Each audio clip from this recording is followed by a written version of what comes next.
You know, here at Fully Booked and Caffeinated, we love coffee, but there are so many options to choose from in the coffee game. So how can you narrow it down? Well, allow us to help. Afuera Coffee is a company that sources their specialty beans from Central and South America, and the environment is quite literally in every bean. The volcanic soil infuses each coffee bean with vibrant and unique flavors. They have a flavor for everyone based on your personal tastes. Bold espresso for me, smooth light roast for Heather. And that's not all. The best part about Afuera Coffee is the ethical sourcing and sustainable farming practices they use to give you the best coffee while still protecting Mother Earth. And there's more. 5% of all sales are donated back to charities that provide conservation efforts to the great outdoors. If you don't believe me, go to their website, afueracoffee.com, and click on the 5% pledge tab. They have some great info on how much their pledge to charity has already impacted the environment. So check out Afuera Coffee if you're looking for great tasting, vibrant coffee, and you can rest assured knowing that you're contributing not only to your own happiness, but to the environment that we so desperately need to protect. This is an exclusive discount for listeners of our show. Use our promo code to get 15% off any product at afueracoffee.com. That's AFUERA coffee.com. Use promo code CAFFPOD, CAFFPOD. Again, that's afueracoffee.com, promo code CAFFPOD for 15% off sustainable and ethically sourced coffee. Here at Fully Booked and Caffeinated, Kelsey and I love a good strong coffee. But sometimes you just need a coffee to take the edge off and not keep you up all night, or maybe you're cutting back on your caffeine intake without sacrificing the flavor. Well, that's where Savorista Coffee comes in. Savorista Coffee offers premium craft decaf and half-calf blends that are small batch roasted for exceptional taste with ethically sourced beans, natural decaffeination, and bold flavors, such as the Colombian Inspiration Decaf with chocolate, caramel, citrus, and fruit notes, or the Barely Buzzed Half Calf with dark chocolate, toasted marshmallows, and walnuts, which is directly going into my shopping cart. Our listeners can enjoy an exclusive discount of 25% off any product with our promo code CAFFPOD. So head on over to savorista.com and be sure to put in that promo code during checkout. Again, that's Savorista, SAVORISTA.com, promo code CAFFPOD to try out what customers rave to be the best decaf coffee they've ever tried.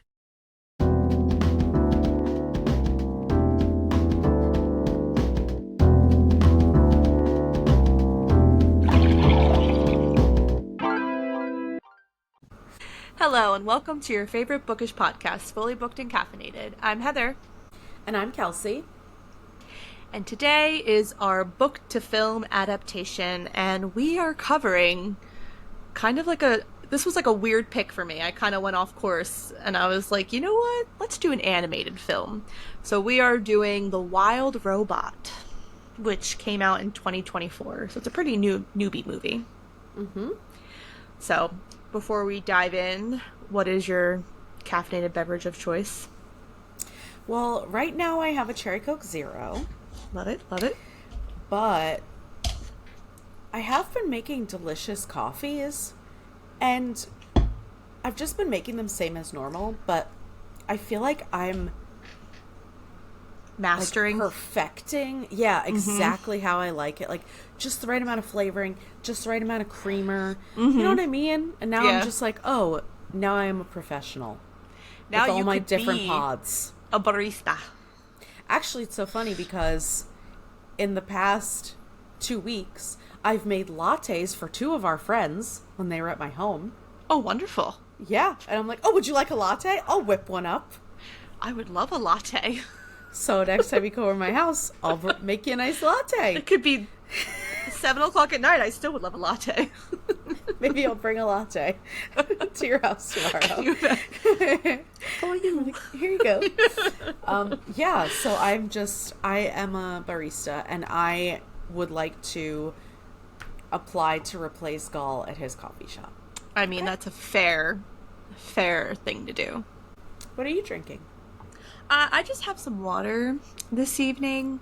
I would like to discuss what happened this weekend, though. So I had my birthday free beverage from Starbucks. Mm-hmm. And they recently now have a s'mores cold brew. Mm-hmm. So I was like, oh, let me get that because it's going to be free and it's going to be delicious. And I ordered this, I believe it was Thursday or Friday. Could be either one. When it was very hot out. So by the time I ordered it, got to my point in the drive-thru. Oh, yeah, it was Thursday because I had to drop Millie off at daycare. Got through the drive-thru line and they handed me my cold brew and the cold foam was disintegrated. And it was clearly sitting out for like, I mean, it wasn't even that long, but it must be just been so hot because it was like, that was when like the heat wave started. And if they had it by the window, and it was just like, it was fully the condensation was bad and it didn't taste good. So I was disappointed. Yeah. So, but at least it was free, I guess. Mm-hmm. But kind of a waste on like my free birthday beverage. Birthday drink, yeah. Yeah.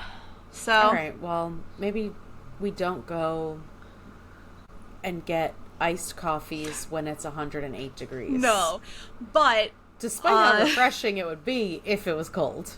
I know, but like, you know, what can I do? What can I do? It's fine. Everything's fine. All right. Cheers. Cheers.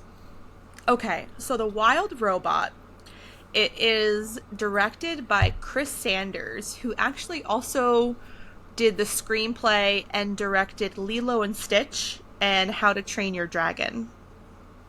So both bangers. I know, and he also did The Croods, which I never saw. That came, but like Emma Stone was in that, and somebody else. About they were like cavemen. Cavemen, yeah. Okay. So like I never saw that one, but so this seems to be like his MO. He does like animated films. So I thought that was like, when I was looking him up, I'm like, oh, like this guy did Lilo and Stitch. I'm like, that's fun. Mm-hmm.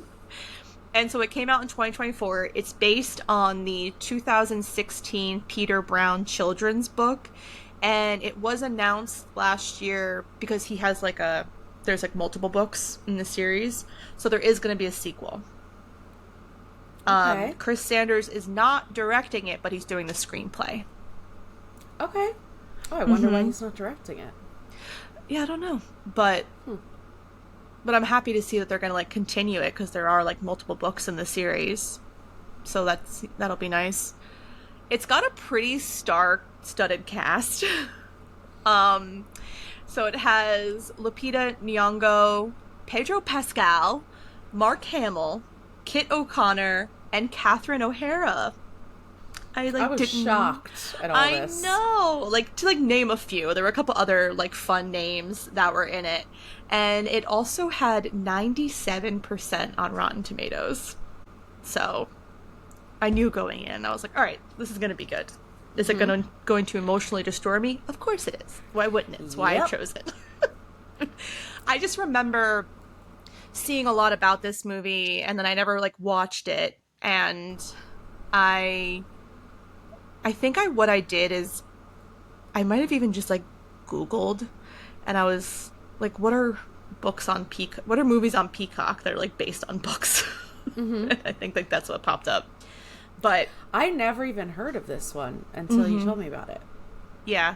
I remember seeing a lot of people talking about it, and like that it was a very emotional, tug on your heartstrings kind of movie.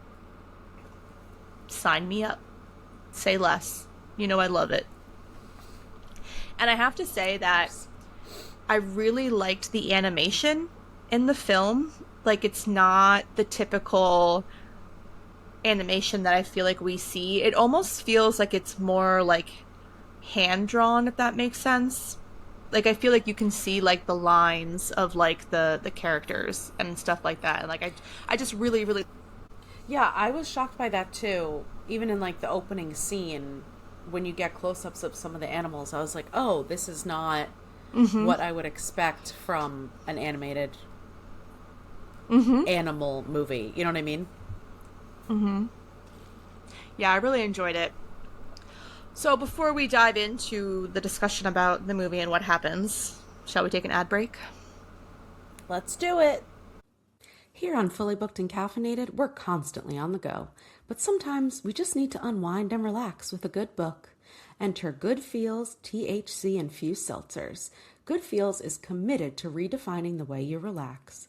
Made with all natural ingredients and offering flavors like dragon fruit raz, pineapple mango, and blood orange, these drinks are the cornerstone of great taste and tranquility. Not in the mood for bubbles? Good Feels also offers gummies and mood booster drops to add to your favorite beverage.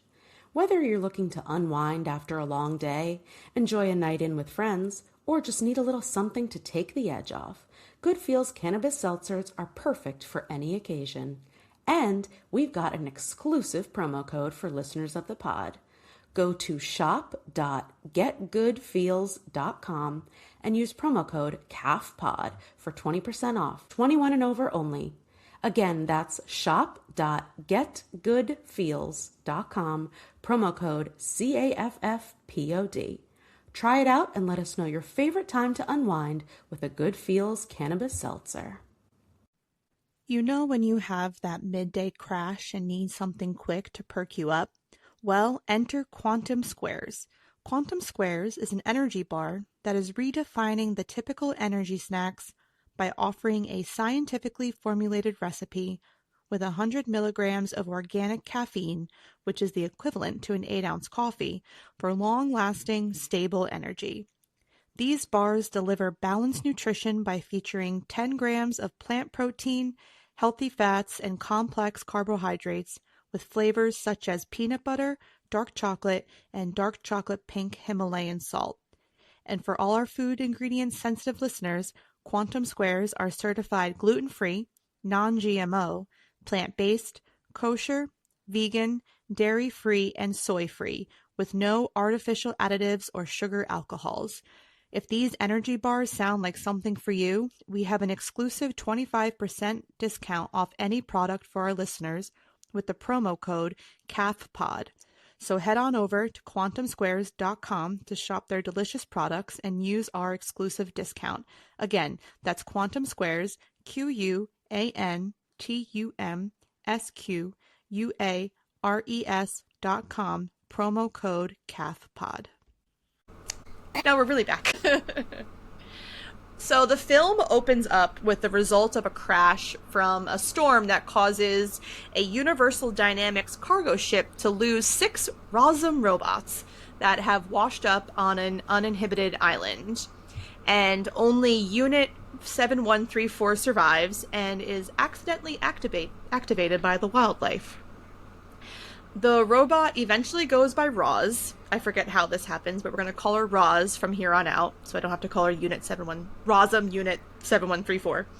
And she is thought to be a monster by the frightened wildlife, and she clearly is a robot, and she's meant to serve humankind, and so she cannot understand these animals at all, does not know their language, and so she's trying to help them, because she needs a task. That's the whole point of her existence, and she just continues to mess things up for the wildlife, and she injures herself a lot. The amount of times that this robot went through damage, I was convinced that she was just going to stop working, but she persevered through it all. She kept getting up. I don't either.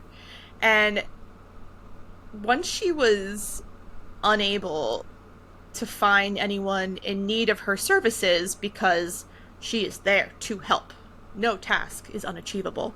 She can do anything. She just signals for retrieval, but then gets struck by lightning and is attacked by raccoons, who are very rabid and little shits, and then gets chased down by a grizzly bear. And then she accidentally crushes a goose nest, resulting in the destruction of all but one egg. Now, before we continue on, I was a little shell-shocked by how violent this film was when it first started. I was like, oh, they're really showing you how, survival of the fittest works in this animated film. And I just was kind of... Because it's a children's film, so I wasn't anticipating there to be so much discussion of like death and things being eaten and everything, but it also was funny at times. Like there were a lot of good like comedic timing specifically around like death. So I think it lightened it a little bit, but I definitely was a little shook, and I felt like the film definitely like pushed the limits as far as they could, and I think it was well done, like how they did it. And I think it was to be quite honest, a good portrayal of how like nature works. So you can kind of like have those conversations with your kids because they're important to have. You know, run away from the bear. The bear will eat you. Yeah, and especially in a movie where all the animals are so cute and you just want to like, why aren't they all getting along? And then you're like, no. Even though that bear in the wild is cute, you cannot pet it. No, please don't. Especially like polar bears, because I feel like polar bears come off as like the cutest of the bears, but they're also like the most vicious of the bears. So true. So yeah, no, this is why I stay out of the woods. Not that I'm going to run to a polar bear anytime soon, but you know. Yeah, different woods. We don't belong in the woods, that's for sure. No, truly don't. After Roz protects the egg from a hungry red fox named Fink, a gosling hatches and imprints on her and accidentally breaks her long-range transmitter, which is what she uses to signal for retrieval. So she's now SOL and just now lives in the woods because there's no way that she's getting home. And she's unsure what to do with a gosling, and she comes across a mother opossum named Pinktail who provides Roz with a task because she literally requires someone to give her a task in order for her to know like what her, initiative is, and tells her to, care for the gosling, and she needs to ensure that he can eat, he can swim, and he can fly by himself before the winter migration.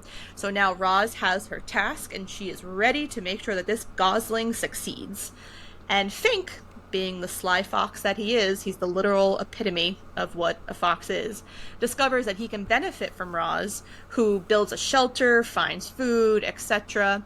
And then he also explains to Roz that she needs to name the gosling. And she eventually comes up with Brightbill. And these three uncanny beings cohabitate together. And Fink has tried multiple times to eat Brightbill. So, there's that too. As Brightbill grows up, he is rejected by other geese and thought to be an outcast because he's being raised by a robot and doesn't act like a normal goose. He definitely speaks like Roz. He has like a robotic communication type style. And he also discovers that Roz actually accidentally killed his family and ultimately feels betrayed by Roz and wants nothing to do with her because he feels like Roz made him this way, like made him like the ugly duckling in a sense, because no one likes him. Everyone thinks he's weird. When he approaches the geese in the water, everyone kind of like runs away or like makes fun of him. So experiencing that, and then also in that same moment learning that Roz pretty much took out his entire family, it's like a low blow. And kept it a secret. Exactly. And like learning all of this at once, you can understand his reaction to the situation and definitely feeling betrayed. While Ross is trying to kind of come to terms with the idea of now like no longer being able to help Brightbill, she comes across another robot near the crash site of the cargo ship and reconstructs it, nicknaming her Rummage, and asks for advice. Rummage gives her transmitter to Roz and instructs her to return to the Universal Dynamics factory. But Roz has not completed her task, and thus she refuses to leave until she does, because no task must go unfinished. She's very determined. Very determined. She really follows through. She does. And in order to help Brightbill, basically against his will, she's like, no, I must help you. She enlists the help of a falcon, Thunderbolt, to help Brightbill learn to fly, and then she also receives advice from Longneck, who is a leader of the Geese's migration, who allows Brightbill to master flying before joining the migration. So there's always this kind of undertone of Roz has actually saved Brightbill's life, because he was definitely going to be the runt of the, what do you call that? Like the the hatchlings. All I can think of is litter, and that's I know, wrong. it's not really a litter of his family, of his brothers and sisters. He was definitely the one that had like the least chance of survival. So Roz taking Brightbill in. A brood? A brood. Okay. So he was the one from the brood that wasn't going to make it. Mm-hmm. And so, like, in this uncanny turn of events, Roz is actually the reason why Brightbill survives and exceeds as, like, this gosling who truly had, like, a 1 in 10 shot of actually, like, making it through. And he masters his flying and his swimming, which was hilarious. He swims like me. It was great. This is the part of the film where I hated choosing this movie, because then I cried for like 5 to 10 minutes straight. So Brightbill leaves because he has to he has to leave for the winter, so he survives. And it's at this point that I was like, oh, this is like the motherhood part of this movie.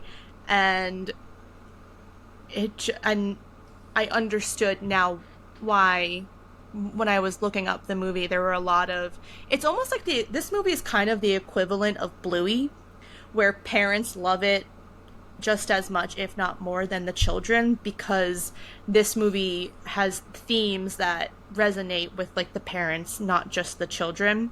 And this whole montage was definitely that kind of scene for parents. So after Brightbill leaves, Ross misses him dearly, because she basically changed her entire code to kind of be able to override things. She's a robot. She's not supposed to have feelings. She clearly now has feelings. And she's also unsure of her continued purpose. And so she kind of is like, all right, I guess like it's time for me to go. And she also can't really recognize quite yet this feeling that she has, which obviously in the end turns out to be love. But like she doesn't know how to say that, and like she never got a chance to really tell Brightbill like how she felt about him. And so there's kind of a lot of, and that's on both sides, there's a lot of things that were left unsaid. And she ends up reactivating her transmitter, but she shuts it off immediately after her signal is detected. And she decides she's going to stay through the winter. And when she comes back to the shelter to find Fink kind of lets her know that the island animals are having a hard time during a severe severe snowstorm. And so Fink and Roz then just go through like the snow and rescue all these animals. And, you know, it's everything. It's the raccoons, it's the opossums, it's the grizzly bear, you know, it's the deer, it's like literally every single animal. And then so all of this animal kind is in one small shelter. And then what's going to happen is now you have prey and predator all in one place. So everyone is like fighting. They're trying to like eat each other. And, you know, she urges them to kind of, at least through the winter, have a truce together so that they can all at least survive this terrible winter season and make it through to the springtime. And Thorn, who is the grizzly bear, is like, yes, we will do it for you. And my favorite. I know. Thorn. I know. Thorn, who is like supposed to be like the most ferocious of them all, ends up being like the softie of the movie. So I love that. And due to the extreme stress that she put herself through, saving all the animals, she powers down and doesn't reawaken until springtime. So she's out for like months. And I kind of like loved this though, because when she comes back, she's like covered in moss, and like she's become there's almost like this transformation of her now. Now she's not just a robot. Like, she is now becoming part of this world that she lives in now. So I really liked, how she continues to kind of have, like, the moss. At one point, she's, like, loses her foot, and the beaver, like, comes over with, like, a stump and, like, puts it in for her. And, she's becoming one with the forest. And I think that that's really, it's just a really, like, breathtaking scene to, like, see. And she wakes to find that all the animals are continuing to follow the truce, even after no one's trying to kill each other. They are becoming a community, and Brightbill has returned home. Shortly after, a Universal Dynamics dropship captained by a virtual observational neutralizing troublesome retrieval authority robot, or Vantra for short, arrives to recover Roz. Vantra is a bitch. But I loved her. I loved the way they made her voice. I know. And when so Roz is like, condescending. "You sound happy," and Vantra's like, "Yes, I'm programmed like that, so you won't realize that I'm stealing you away onto this spaceship." She's like, "I have no capacity to have any feelings, and this might seem like I like you, but I do not." Yeah, it's basically what happens. I know. Roz knows that she must go, and so she's, especially now knowing that Brightbill has returned home, you could say her task has, like, been completed, so she's willing to leave.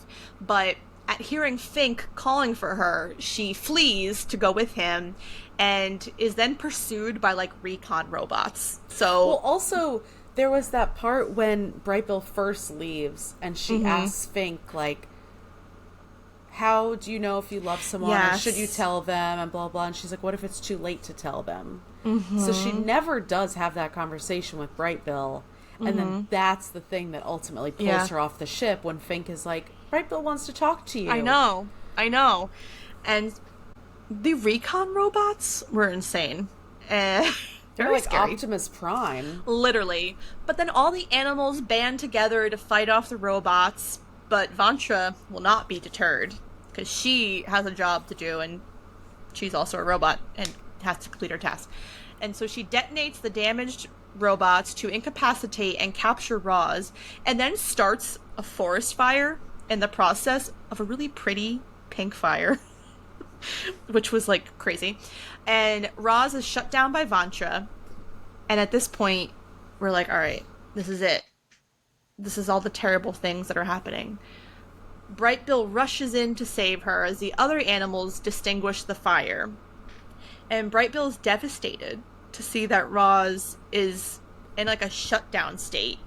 And he thinks that he's too late and that he's unable to save her. And then he finally tells her that he loves her and calls her mom. So, that was fun. And even though Roz is technically shut down, her love for Brightbill restores her systems, and Roz destroys Vantra, and they evacuate the ship. And in the end, Roz does decide to return to Universal Dynamics to protect the island from future attacks, but she promises to return.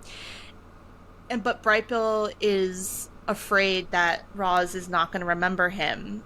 And, so she kind of has to tell him, listen, like, I was shut down and my systems were restored, but there's a part of me inside that once I heard you, it, like, reawakened me and, like, who I truly am. So no matter what, like, you'll be able to find me and we'll be fine. And the animals continue to live together in harmony, and Roz ends up working at another Universal Dynamics greenhouse and does maintain her memories. Brightbill visits her and tentatively approaches her. He's just like, but he's happy to find that she remembers him, and they embrace. Cue sad music. During the whole battle scene, once the geese go up there to go to the spaceship, I was like, I swear to God, if this goose dies, I'm going to call Heather and curse her out. Well, that was, like, the whole, I didn't, like, talk about it, but there was the whole scene where when they're migrating and they have to, they and all the geese end up in a Universal Dynamics greenhouse. And, there's that moment where Brightbill sees a robot and he thinks it's Roz, and he kind of blows all their cover, obviously unintentionally. And so the greenhouse is alerted that it's been contaminated. And so all the robots are chasing all the geese, and they realize that Brightbill because Longneck tells Brightbill, you need to lead these geese out of here. You're the only one that's not scared of these things. You can help start a formation and get everyone out of here. And the robots are kind of able to realize that Brightbill is the leader, and then like Longneck just fucking sacrifices himself so that Brightbill can lead all these other geese out of the greenhouse. I was like, holy shit, there's a lot of heroism in this in this movie. But yeah, like it was, I'm glad that Brightbill didn't get like severely hurt and break your heart. I would have been pissed. Yeah. All right. There are a lot of things to discuss. So before we dive in, because this is going to be lengthy, shall we take another ad break? Let's do it. If you've been a long-time listener of the pod, you know Kelsey and I are all about pop culture and the entertainment industry. And if you happen to be looking for a one-place stop to shop for officially licensed merchandise, we've got the place for you.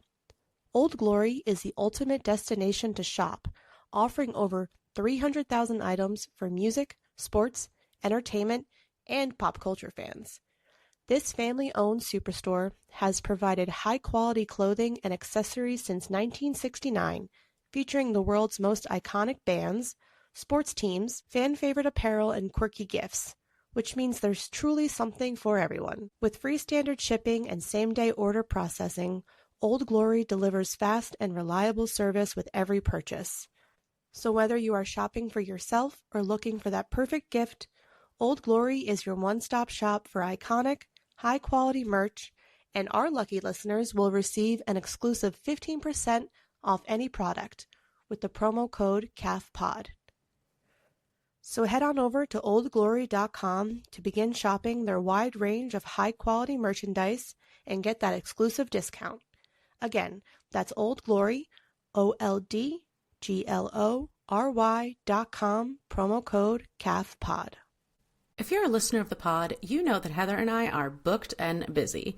We're always looking for ways to make our life easier and to boost our energy and focus, which is why we've got a company for you to check out called Strong Coffee Company.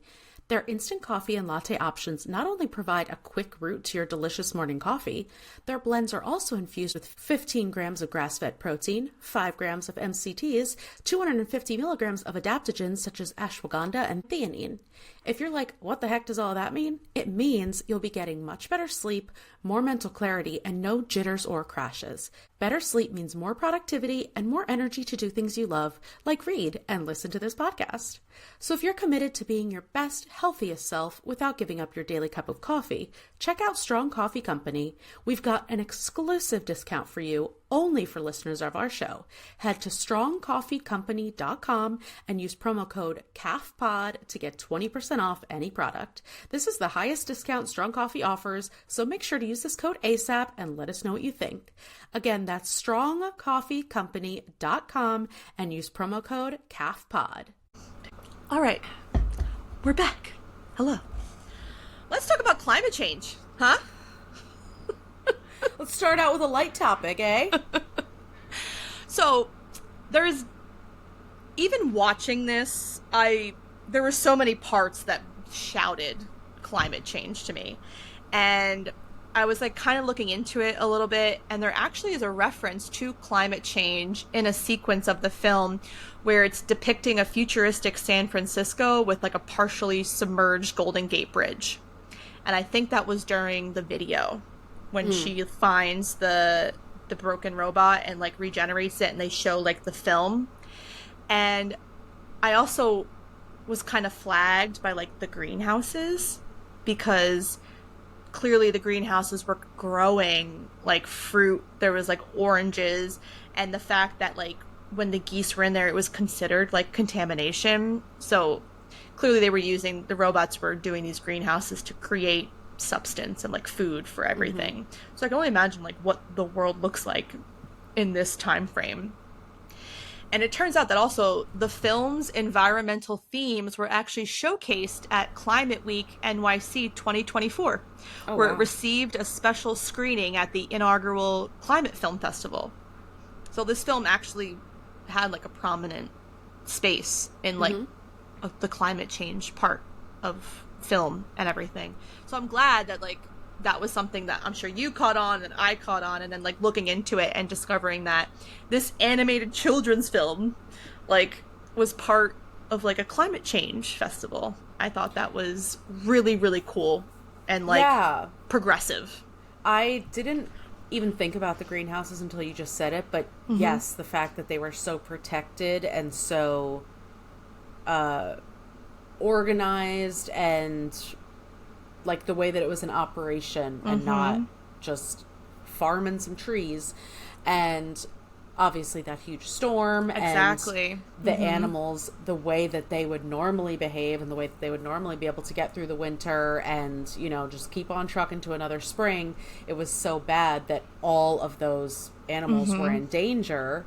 And then at the end, with the fires and how quickly they took everything out. And that was also, I mean, that struck me the hardest, was the fact that the robots had done all of this damage to the forest, and seeing the destruction and seeing the effects that these robots have on our environment was very obvious. Yeah. Yep, don't worry. We're going to talk about that too. But yeah, it was just a really well done portrayal. And again, that's why like I understand that like animated films are mainly for the younger, you know, children and generations and stuff like that. But I do love when as an adult you watch these films and you see how educational they actually are. And I just really appreciate how the direction that this film took and how it really tried to like, because I talked about it before, like the survival of the fittest, like it really showed what happens in wildlife. It didn't shy away, you know, like, oh my God, it was hilarious when the opossum's like, play dead. You know what I mean?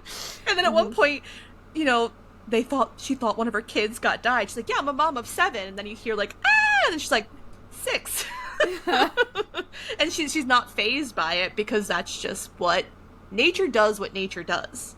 And this film like just did such a great job of portraying what nature is actually like and showing how terrible the world is becoming due to climate change. And to think that there could be a future where the only way to survive is to have robots farm for you, because you're no longer able to do your own vegetation because climate change has like completely taken out crops and like land and stuff like that.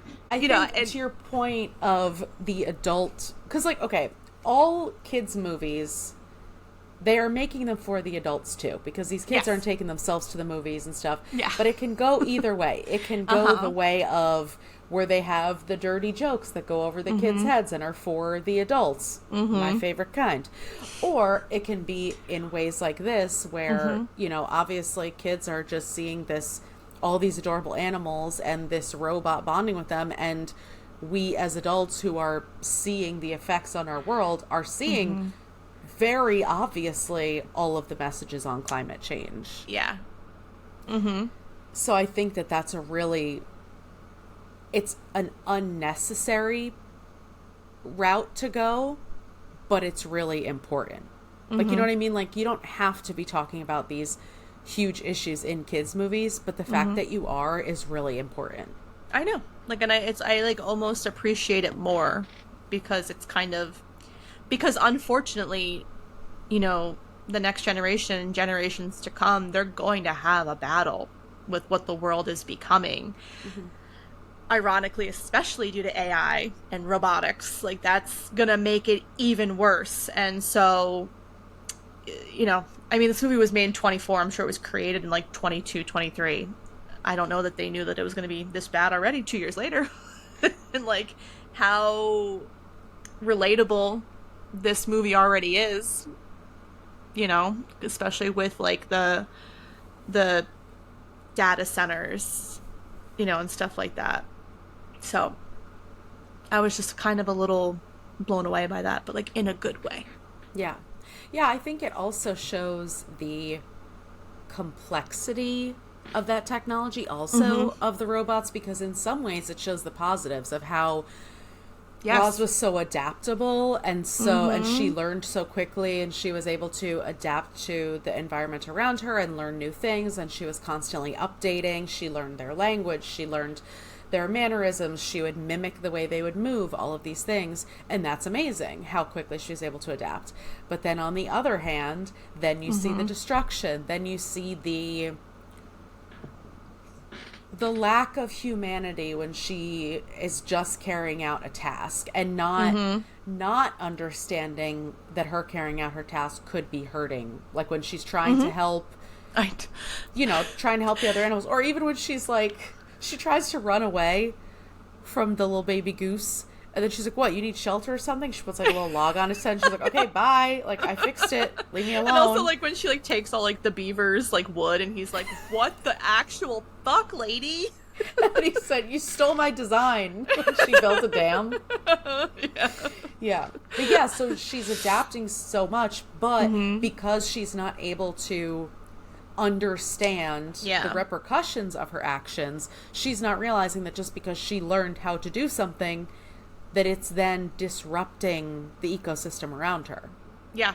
And it's like interesting you say that, because that was like another topic that I had, which was nature versus technology and adaptation over destruction, and how, you know, just how you were saying, rather than like technology destroying nature, this movie can also show how on the other side of it, just like you said, an AI system can learn from its environment and adapt to the wilderness and ultimately protect it, which is what Roz ends up doing. So like how you said, she kind of comes into this, you know, island not knowing anything about this lifestyle and how animals live, because she's basically meant to serve humans, and she has to kind of like chill out. For in the very beginning, you see her, she like kind of like boots down and just learns all of the mannerisms and languages of the animals, and then you finally get, when she awakes, she's able to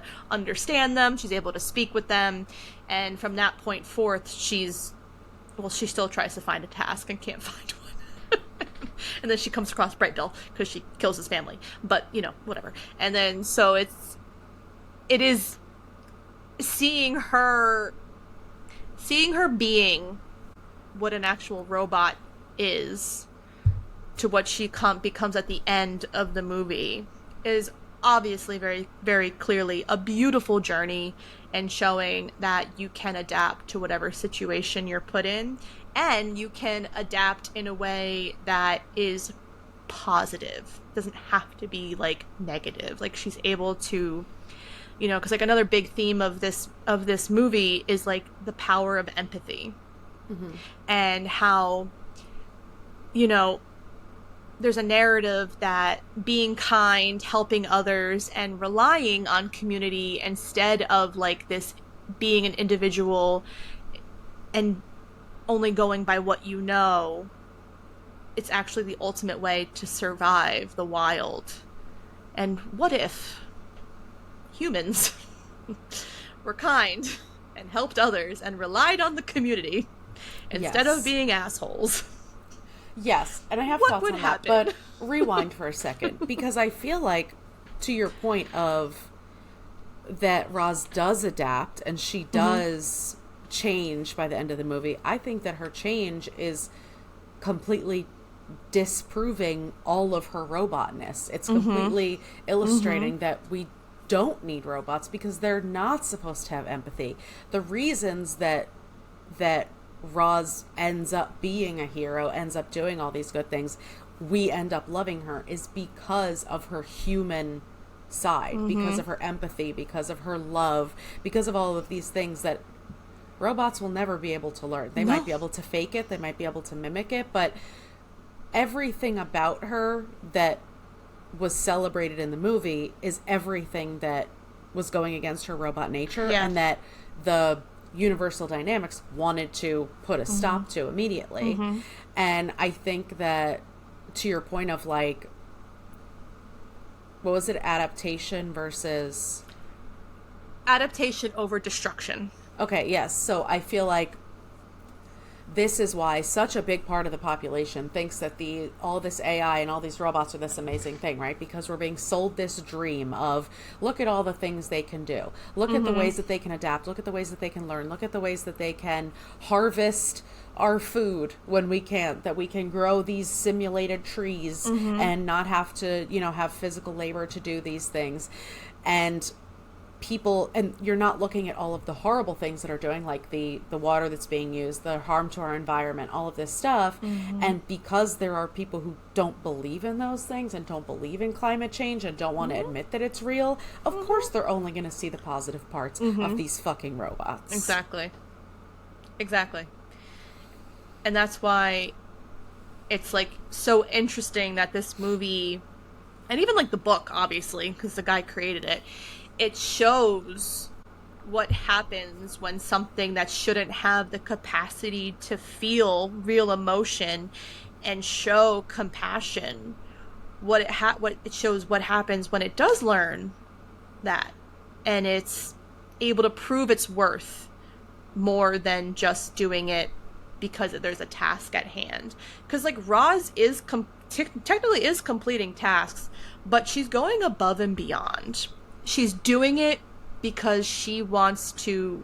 Like, she wants to, like, specifically with the snowstorm, she didn't have to go out there and save all these animals, and she like has like kind of like a funny conversation with Fink when Fink is like, well, survival of the fittest, they all die, this island's mine, which obviously Fink does not want to be alone. This is made very clear.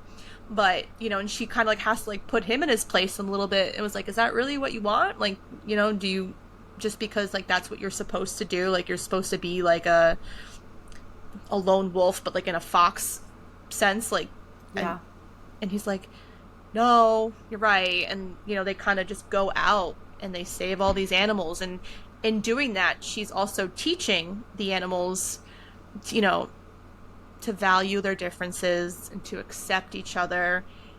And so it's kind of ironic that it's a robot that leads these animals to learn these things. And that's only because this robot, who was built to just do and complete, was able to override their system to learn how to feel and how to love and how to care and how to have compassion, and proving that she's not a monster and is able to bring this community together.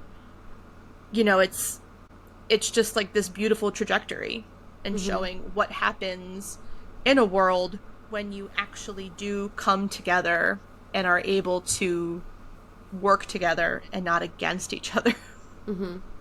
Yeah, and the fact that she was just there to remind them what they already knew, what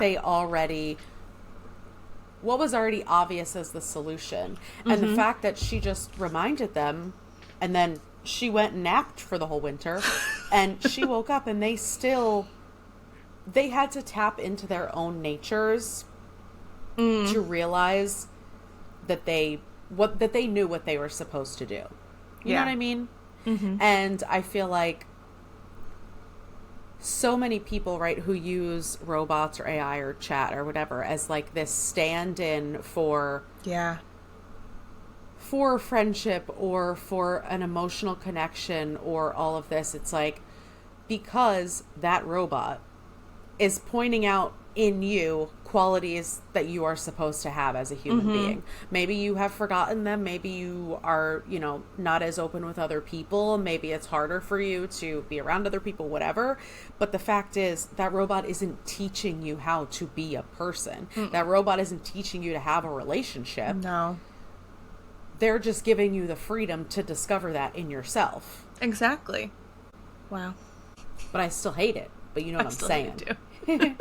But I think what you're saying too is like the kindness of course she learns kindness, and then the other robots want to capture her and get her the fuck out of there, because we don't need any kind robots. You know, exactly, because like you see how Vantra, what her creation is to stop them from being what they're supposed to be, which that can go on a whole nother I can go on a whole nother tangent on that, of people forcing you to be what you're supposed to be because that's what you were born to be, and not allowing you to change. I'm not going to get into it. Obviously another big theme, which I feel like we find so often, is found family. And there was so many depictions of this. Obviously the biggest being Roz and Brightbill, because she's a robot, he's a gosling, and it definitely, and then like you throw in Fink too, who very clearly is by himself, does not have any friends, allies, like nothing.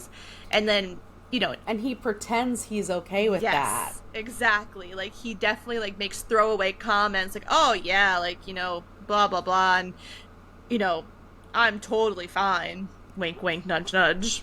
And you know, it just, the three of them together prove that family can be built without being or having like the biological origins to it. You know, you can just create your own family and be completely content and happy and still care about each other, still love each other, have a fierce loyalty, be willing to sacrifice yourself.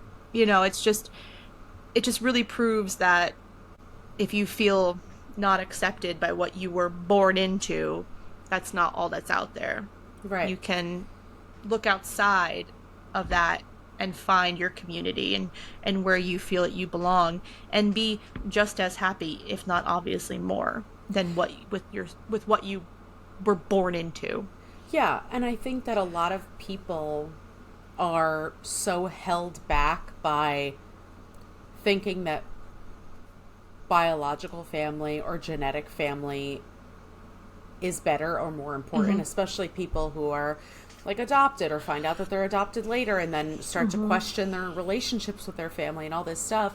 When with Roz and Brightbill, you see how, because they're learning together, because they're growing together, and they have their own little quirks. They have the same mannerisms. They have the same, like, when they're both, like, flapping their wings and, like, scratching their little heads. So freaking cute. Like, Roz the robot, she doesn't have to scratch her head. But I know. the fact that they're able to bond as if they are a real family when they have, on the surface, absolutely nothing in common. No traits, no qualities, not even the same... Species isn't even the right word for it, because a robot isn't a species. No. So I think, yeah, that's obviously such a big message in here. And then it kind of goes out in like waves of like, okay, so they're the core family. But then, you know, Brightbill has his own little family with the geese, who are kind of like his cousins, or, you know what I mean? And then like the other animals, all the other animals that they've made this truce with, who are all able to get along, and they still like argue and fight and stuff, but they're still there for each other. I know. There's like that moment where Thorn says to Fink, he's like, you know, I'm going to chase you tomorrow and try to eat you. And Fink's like, he's like, just kidding. They're so cute. I know. You know, and it's just, again, like, I love that a children's movie is like portraying, I mean, but that happens fairly often, I will be honest. I feel like found family is a pretty distinguished trope of like children's films, but the way that it was done is just, it's an interesting concept because it's a robot and animals. Like typically I feel like when we watch these kind of things, there's at least some humans involved. There's not one goddamn human in this movie, which is fine, but you know, it's just, again, kind of like you said, it's like robots aren't a species. It's something that's man-made that doesn't have the capacity of feelings and emotions and compassion and everything. So the fact that this man-made thing is able to override its, interbeing to become something that can feel and can love and can bond with something that is alive. It's fun. Yeah. Well, also, yes, there's no humans, but in the movie, that the humans are the unseen big bad because they have created the robots. So, like, yes, the robots are technically the villains, but that's because they were created by humans. Well, yes, and actually, I take it back, because when the geese are in the greenhouse and the humans are working in, like, the hub, and then when they're told the contamination, they sick the robots on the geese. So technically they are there, but as you said, they are the unseen evil of the movie. Because the animals are just being animals, doing what animals got to do, surviving. The food chain, hibernating for winter, like all of these things. Like you said, the mama opossum who's just like, well, lost another kid. Like they're just doing what nature does. Exactly. And none of that can be considered wrong. No, and Roz is willing to give up this found family in order to protect them, because she, Vantra says, we're just gonna, before Vantra, like, is eliminated, she says, we'll just keep coming back to get you. Like, you need, you have changed far too much from what you originally were, that there's no way in hell humans are letting you go by without being excessively studied. And, like, Vantra was gonna take Brightbill, this gosling, to be tested too, and like why do animals need to be tested? Yeah, and it was really sweet how all the animals are on a high, right? Like they just took down those robots and they're like, no, they can keep coming for you. We're gonna fight them off. We're gonna defend you. And Roz has to be the voice of reason because she knows what those robots are capable of, and because she knows that they're not gonna stop coming. And yes, they might be able to fight them off, but they're going to ruin the forest, their home. They're going to destroy the environment completely. Exactly. And she knows, like, that is not... No, and she already witnessed it almost make it inhabitable by creating that forest fire.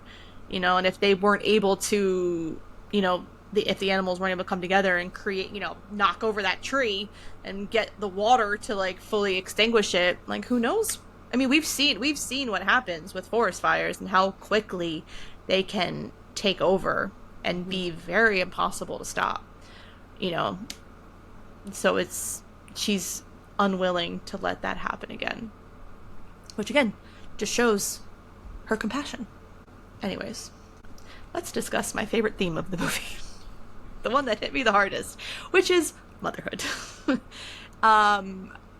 Again, despite being a machine, Roz exhibits that motherhood can be portrayed as a learned behavior, and that she's able to exhibit these deeply maternal and nurturing instincts without being taught.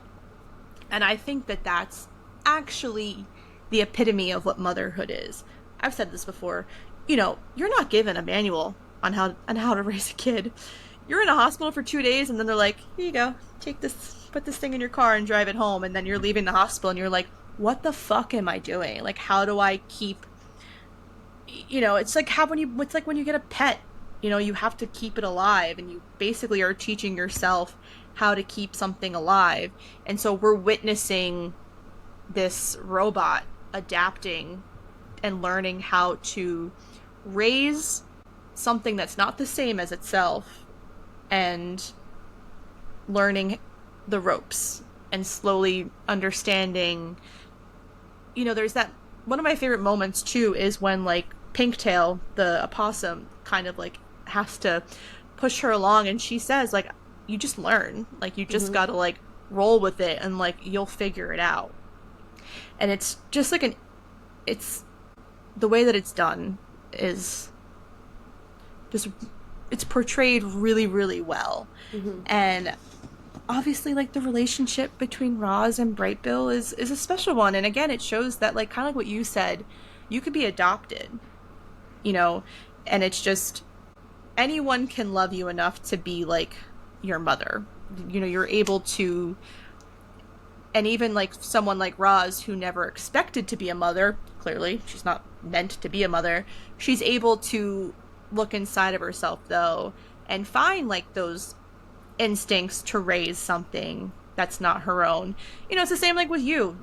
You're able to raise Moo. Like, you're able to take care of your dog, and you're able to have those, you don't want children, you don't want to raise a child, but you're able to like take like your motherly instincts and be a dog mom and love something so much that it's going to devastate you when you eventually like lose it, you know? And it's just kind of like what you brought up earlier when there's that scene where Roz asks Fink, like, how do you know you like love something, and what if it's like too late? And there's also kind of there's this realization that, especially, and it's something that I think about now fairly often since becoming a mom, is knowing that I'm not going to be here for the entirety of like my daughter's life. I'm only gonna see her grow to a certain point, and she's gonna do, you know, she's gonna live the rest of her life without me being present. And it's just, you know, you have to come to terms with that, and that's difficult to like think about. And I feel like there was a few moments in this film where I'm just like, wow, like, yeah, like when Brightbill leaves, and like, which is also like so funny because there is that quote of like leaving the birds like leave the nest because they go on like their own journey, and Roz has to come to terms with like, wow, like that was it. I raised this thing and now it's just gone. It's just like living its own life, you know? And I think originally, Roz is doing the nature version of motherhood. So she, just like an opossum, doesn't have books that she can read, doesn't have websites she can go to, doesn't have therapists she could go to learn how to be a mom or to deal with postpartum, all this stuff. Animals just go based off instinct. Yeah. They watch other possums to know what to do, and everything else is literally just based on instinct. They don't have anyone telling them what to do. So that's how Roz starts, right? And she's like, okay, I guess, you know, I'm just gonna watch and make it happen. And then by doing that, and by having that relationship where she is just going off of, you know, the base instinct and like, okay, let's just see what happens, she starts to grow close to Brightbill, and that's when the motherly love comes in. It's after she's already been forced into the motherhood part. Exactly. And then she's able to get to the human part of the motherhood. One of my favorite scenes, too, is when she's building the shelter and Brightbill is like, oh, I have something to put. And she's like, okay, just this one. And then she just keeps coming over. And I'm like, wow, that is like the definition of being a toddler mom. Because they want to do it. And they want to prove that they can do it. And you just kind of have to... Or like when you're watching them play with a toy and you're like, that's not how you play with it. And I'm trying very hard not to intervene. Because everyone's... up every single time. And every time you can just see her being like... this is exhausting, but you're happy, so it's fine. And then he finally like, puts perfect. Like puts his last twig, and he's like, perfect. And she's just like, well done. We could not have done the shelter without you. Like, it was just like such a cute moment. And, you know, it just, I like that it kind of shows what you feel as a parent, like after the bird does leave the nest, and how you have to kind of like, you know, realize that you're not going to be with them forever anyways, because a child grows and they, you know, eventually move out. Sometimes they move back in, who knows? But you know what I mean? Like they're going to begin a new era of their lives that you might not be as involved in or have as much say and everything, and you want to be involved, but parental relationships are always interesting, and we know this as being victims of parental relationships that are great. As being victims of parental relationships. You know, that's right. And so, like, it's also nice to just, like, see how Roz is like, no, like, I don't want you to go, and I want to like still be involved, and it breaks her heart that she feels like done, you know? It was just really well done. Mm-hmm. And as I'm listening to Maren Morris sing the song Kiss the Sky, I'm like, what the fuck is this song, and why is this devastating me? I like looked it up, and then I see this quote that she says, and she was like, I was so emotionally moved by this story as a mother, and writing the songs for this film was such an honor because it made me feel ever closer to my son. And I'm just like, just take me out. I don't know why I chose this movie. Well, I was getting very worried during that scene when Brightbill first flies away. Because I'm like, when is he going to turn around? He has to come back. But then I saw that there was still an hour left in the movie. And I was like, oh, thank God. Because this can't obviously be how it they ends. must be reunited.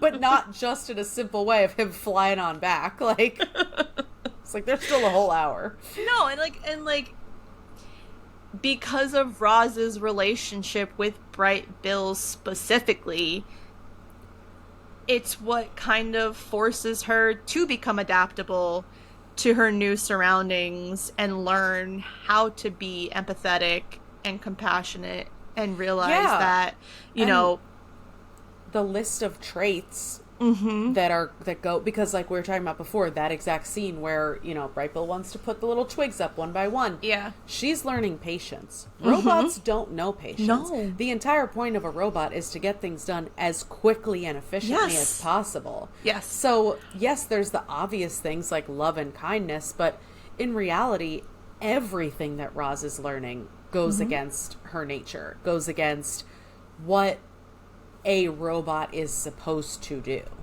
Yeah, and it's like kind of the perfect definition or showcasing of what motherhood is, because it truly is trial and error. Like, you're going to try something and it's not always going to work, you know, and it's just seeing the way that she learns to adapt to like her new to this new life that she has, and is willing to literally, like I said before, become one with nature and try to exist in this new life. Because she doesn't know that she's never going to be able to go back, because Brightbill like took out her transmitter, which was like the craziest thing, because like the raccoons were playing with it, and all Brightbill does is just doot with his beak, and it shatters. I guess a gosh, sharp little baby bill beak. is like, it's like it's like dogs when they're puppies, they have shark teeth. Oh my god. I know. So he had a very pointy bill as a little gosling. Yeah, literally. You know, and it's just but yeah, she had to adapt to the way that Brightbill was learning, and that he was slower to learn these things that should have been instinctual or inherent to him. And, you know, at the beginning when she gets the task of like, oh, okay, so eat, swim, fly, we can do that. And then she tries to feed him a pine cone. I don't, where would that be food, in what universe? And then, you know, she's tried to get him to fly, and she just rockets him into the air. Yeah, just yeets him right off the fucking planet. And she's like, okay, well, that's not going to work. So now she's adapting in her little robot brain, but also adapting to Brightbill and what he's going to need and how he's going to exist. Exactly. And I feel like even like not even like being a parent, just as being like a human being, you kind of learn by trying new things. And you have to learn how to teach, essentially. And so, like you said, she yeets him and realizes, oh, that is not the way to go. I have to switch up my thought process and try something else. And so, like, you know, you truly are just learning by doing things. And that's, like, truly what being a parent is. You're just YOLOing it out here and praying for the best, you know? And every child is different, every parent is different. But, yeah, it's just, like, a very heartwarming film. And I cried Definitely. A lot. I teared up at the end when Roz was picking Brightbill up, and she got the vision of him, like, as a little baby, all those different... And then when they all worked together to bring the tree down. It's just so sweet. Don't you love when I'm like, why am I crying at an animated movie? But yet, that's how it always here is. I am. I knew that shit was gonna happen. I was like, I hate being sad. I know. I was like, what else? I hadn't watched. Well, actually, no. I just watched a movie last week that made me cry for half of it. So whatever. Apparently, I just like to murder myself with feeling. It's fine. Is there anything I missed in this movie that you wanted to discuss? No, I mean, I feel like we could talk about it for hours and hours. I could. But we covered the big parts. Because there was just, like, it was crazy. As I was watching this, I was like, oh my god. I'm 15 minutes in. I have 700 things to talk about. You know? And I feel like there's also probably so much that I missed. Like, if I was going to rewatch it, I would see a lot more stuff that I didn't catch the first time around. Because, like I said, I didn't even think of some of those things that you were saying. But now, watching it and knowing, like, that it is very blatant in its messaging.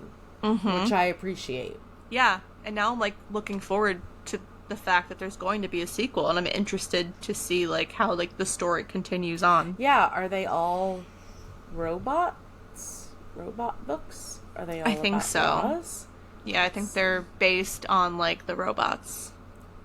But I don't know, like, if Roz is, like, the main character in all the books, or if it, like, you know, follows different ones. Right. Like, if each one is a different... Yeah, but all of them say is themes of nature, survival, and what it means to be alive. Preach. Yeah. Oh yeah, the wild robot escapes, and the wild robot protects. Oh. Okay. I'll be ready to cry during part 2, it's fine. I'll emotionally prepare myself. Alright, shall we get to the rating system? Let's do it. Alright, so it's out of 10... Goslings learning to swim. Because, oh boy, that was the funniest.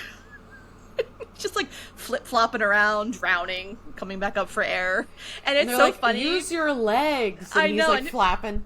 And, like, Fink has to stop Roz, because Roz's inert nature is to go save him and to help him. And Fink is like, girl, you gotta let the bird try on its own. Like, you have to, like, let him try. So... it was very cute watching him attempt to swim, and then him, like, slyly coming up to all the geese. He's like, hey! They're like, hey! Please no. What did you rate this? I'm rating this 8.5 Goslings learning to swim. I loved the animation, like we were talking about. I love the humor that these kind of movies have. I am not a huge fan of animated movies unless they are about animals. Like, I love, like, Madagascar, like, you know what I mean? Ice Age, like, that type of stuff, because I don't know, I don't fucking like people. I don't know. I like animals more than people, obviously. Yeah. But I loved the humor and all of the messaging. The reason I can't give it a 10 is because, first of all, I don't like to be sad. And second of all, I don't like a movie about a robot. I know that the messaging was that robots are bad, but some people will watch this movie and not understand that robots are bad. And that's a problem. No, they absolutely will not. Hate that. That's fair. I think that's a fair rating, considering your feelings. Wait, who was your favorite character? I loved everyone, to be quite honest. I think I liked Pinktail, the mother opossum, the most, though, just because it was, like, the most relatable. And she was just very much like, you know, you just gotta roll with it, sis. Everything will be cool. And no, I loved everybody. I had, like, the subtitles on, and when she does find the other possum, when it comes back, she's like, oh, there he is. And it says, like, flatly. Like, yes, she did say that flatly. Yeah. I feel like it was, like, a really good portrayal of motherhood, to be quite honest. Yeah, I really liked the bear. Yeah. Because he didn't speak much, but when he did, it was so cute and funny. And then also Fink, because I just feel like I loved at the end when Fink is, he's been hiding the whole time, like we talked about a little bit, he's been hiding the whole time how lonely he is. And then when Roz is like, I'm gonna leave, he's like, but what if I want to talk to someone? What if I miss you? And like, he would never have said that in the beginning. No, he wouldn't have. And then that's when and then Thorne was like, you can talk to me, and I was just or the beaver, whichever. Oh yeah, they all say that. It was Thorne said it first. They all, and then the beavers and the beaver's like, if you must, you can talk to me. Yeah, the beaver was cool too. Okay, yeah, I guess we can't pick a favorite. Okay, what did you rate this movie? It should come as no surprise that I rated this 10 out of 10. 10 out of 10. I'm really happy that I watched it, and that made us watch it, because like it's different. We're kind of like stepping outside of like the typical, and it's again a movie that neither of us have seen, which I like kind of love that. Like when we're both watching it for the first time. Yeah, I agree. Star-studded cast, man. I wouldn't have I knew that a lot of the voices were familiar, but I would not have been able to place any of these voices. No. And then I looked at the cast list and I was like, Lupita? I know. Pedro? That's what I know. What are y'all doing here? I know. And like Mark Hamill. And I was like, and I was waiting because I'm like, what is Mark Hamill? And I'm like, oh, he's the bear. And like he does such good voice. Like he's such a good voice actor too, because he does like this gruff voice for Thorne. But I was like, oh wow, this is a good cast. Yeah, I just love when they have these like amazing star-studded A-list celebrities for these animated movies. Yeah. And like, so Kid O'Connor is the lead of Heartstopper on Netflix. Okay. So I haven't really seen him in much because I haven't watched Heartstopper yet, but like I know he's a really good actor like in that show. So it was kind of like fun being able to like hear him as like Brightbill. As a little baby muffin. Yeah, I haven't seen anything that he's been in. And he's British, I believe. Okay. Yeah, I just couldn't believe. I was shocked that it was Pedro Pascal as Fink. And he did so good.